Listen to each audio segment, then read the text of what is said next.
Hi hello ಎಲ್ರಿಗೂ ನಮಸ್ಕಾರ. ಮತ್ತೆ ನನ್ನ ಚಾನಲ್ಗೆ ಸ್ವಾಗತ. ನನ್ನ ಹೆಸರು ವೀಕ್ಷಿತ. ನನ್ನ ಚಾನಲ್ ಹೆಸರು ಸಿಂಪ್ಲಿ ಬ್ಯೂಟಿಫುಲ್ ಕನ್ನಡ.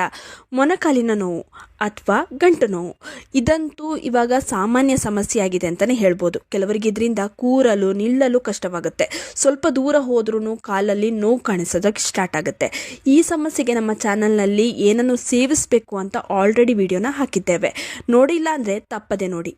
ಅದನ್ನು ಸೇವಿಸೋದ್ರಿಂದ 80% ನಿಮ್ಮ ಮೊಣಕಾಲಿನ ನೋವು ಅಂದರೆ ಗಂಟು ನೋವಿಂದ ಆರಾಮ ದೊರೆಯುತ್ತದೆ.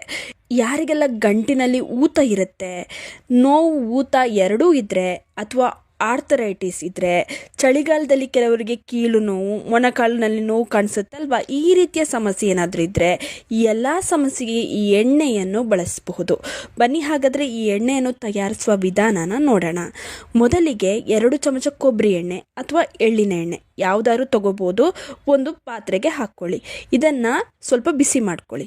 ಚೂರು ಬಿಸಿ ಆದರೆ ಸಾಕು. ನಂತರ ಇದಕ್ಕೆ ಒಂದು 3 ಲವಂಗನ ಹಾಕಿ, ಹಾಗೆ 2 ಕರ್ಪೂರನ ಹಾಕಿ. ಯಾವ ಕರ್ಪೂರ ಅಂದರೆ ದೇವ್ರಿಗೆ ನೀವು ಪೂಜೆಗೆ ಬಳಸ್ತೀರಲ್ಲ ಕರ್ಪೂರ, ಆ ಕರ್ಪೂರ ಹಾಕಿದ್ರೆ ಸಾಕು. ಇನ್ನು 1/4 ಚಮಚದಷ್ಟು ಅರಿಶಿಣದ ಪುಡಿ ಹಾಕಿ, ಹಾಗೆಯೇ 1/4 ಚಮಚದಷ್ಟು ಓಂ ಕಾಳಿನ ಪುಡಿಯನ್ನು ಹಾಕಿ, ಅಂದರೆ ಅಜ್ವೈನ್ ಅಂತೀವಲ್ಲ ಅದನ್ನು ಹಾಕಿ. ಇವೆಲ್ಲವನ್ನು ಚೆನ್ನಾಗಿ ಎಣ್ಣೆಯಲ್ಲಿ ಬೇಯಿಸಿ. ನೋಡಿ, ಇಷ್ಟ ಆದರೆ ಸಾಕು. ಇದನ್ನು ಒಂದು ಡಬ್ಬದಲ್ಲಿ ಹಾಕಿಟ್ಟು ಪ್ರತಿ ರಾತ್ರಿ ಹಚ್ಚಿ. ಖಾಲಿ ಆದರೆ ಮತ್ತೆ ತಯಾರಿಸ್ಕೊಳ್ಳಿ.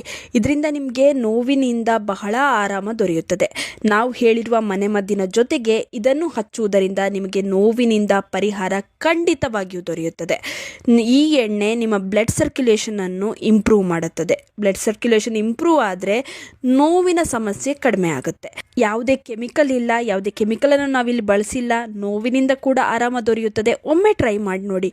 ಖಂಡಿತವಾಗಿಯೂ ಇದರಿಂದ ನಿಮಗೆ ಉಪಯೋಗ ಆಗುತ್ತೆ. ಒಳ್ಳೆ ರಿಸಲ್ಟ್ ಕೂಡ ದೊರೆಯುತ್ತದೆ. ಇನ್ನು ಈ ವಿಡಿಯೋ ನಿಮ್ಮೆಲ್ಲರಿಗೂ ಇಷ್ಟ ಆಗಿರುತ್ತೆ ಅಂತ ಅನ್ಕೊಂಡಿದ್ದೀನಿ. ಹೇಗನ್ನಿಸ್ತು ಅಂತ ಕಮೆಂಟ್ ಸೆಕ್ಷನಲ್ಲಿ ತಿಳಿಸೋದನ್ನ ಮರಿಬೇಡಿ. ಆದಷ್ಟು ಈ ವಿಡಿಯೋನ ನಿಮ್ಮ ಫ್ರೆಂಡ್ಸ್ ಹಾಗೂ ಫ್ಯಾಮಿಲಿ ಜೊತೆ ಶೇರ್ ಮಾಡ್ಕೊಳ್ಳಿ. ಹಾಗೆ ಲೈಕ್ ಮಾಡೋದನ್ನ ಮರಿಬೇಡಿ. ನಮ್ಮ ಚಾನಲನ್ನು ಸಬ್ಸ್ಕ್ರೈಬ್ ಮಾಡ್ಕೊಳ್ಳಿ. ಹಾಗೆ ಪಕ್ಕದಲ್ಲೇ ಇರುವ ಬೆಲ್ ಬಟನ್ ಅನ್ನು ಕ್ಲಿಕ್ ಮಾಡಿ. ಧನ್ಯವಾದಗಳು.